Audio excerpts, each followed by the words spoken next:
mighty name. You got to fight for God's presence.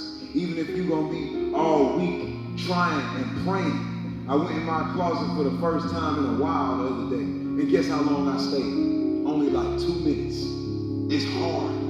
It's hard to be on your knees without getting sleepy, without falling asleep, trying to pray, trying to worship God. But I said that's a start, because I got back to where I used to be. And we need to keep going in. Don't stop, because this is the type of worship we should have, where we refuse to stop until it's real.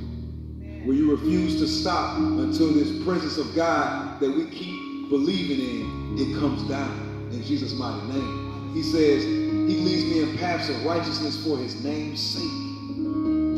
This fellowship that David had with God is, he was speaking nothing but the Spirit of God. Like everything that was being said, you can't say that with natural lips. Natural tongue wouldn't be able to speak that way. He's saying, he's just exalting the presence of the Lord. He's talking about, he leads me in paths of righteousness for his name's sake.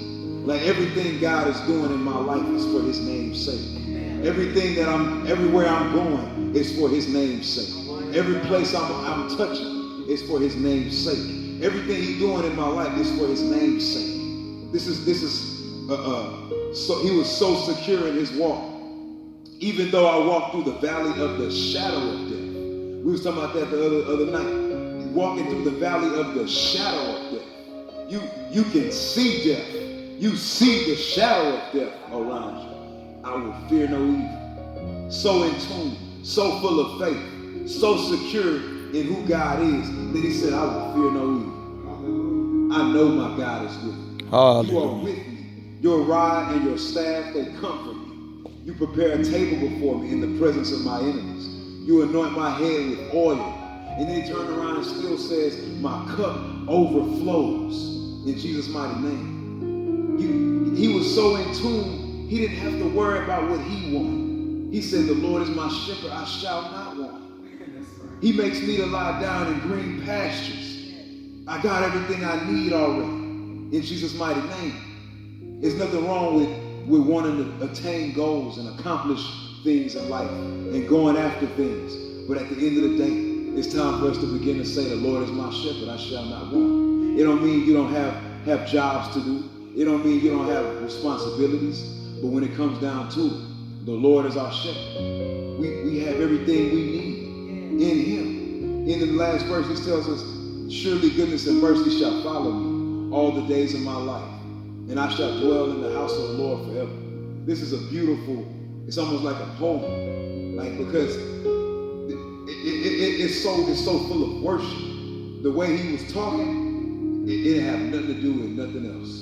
He said, surely goodness and mercy shall follow me all the days of my life, and I will dwell in the house of the Lord forever. Nothing can come against that. When we get to that place in God, nothing can come against that. He spoke such a declaration, and look at it. It lived on forever.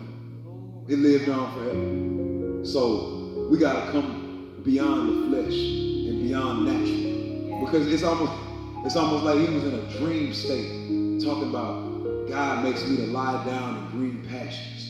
I have so much peace in the presence of the Lord.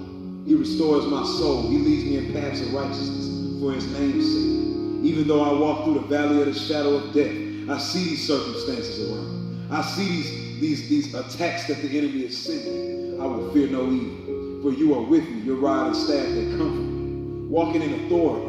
Talking about you prepare a table before me in the presence of my enemies. When I sit down, I'm with the presence of my enemies, but I'm still eating. In Jesus' mighty name, I'm still dying. Ain't nothing changed. In Jesus' mighty name, you anoint my head with oil, my cup overflows. I'm eating in front of my enemies. You're eating in front of your enemies.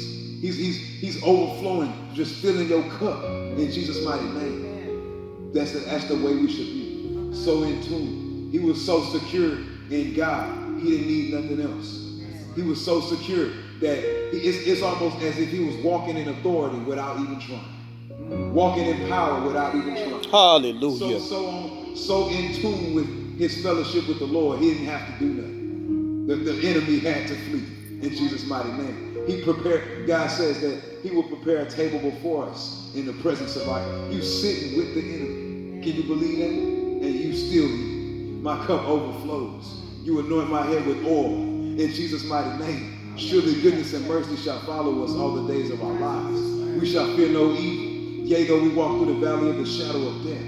Hallelujah. In Jesus' mighty name. So let us go beyond the norm, the natural. This is that type of faith. This is that type of walk with God that we should have, where people see. Just like we was talking about last week, where when they start hearing them prophecies go forth, and they start seeing people speaking in tongues, they say, surely God is among you. Hallelujah. Surely God is with you. In Jesus' mighty name. Praise the Lord.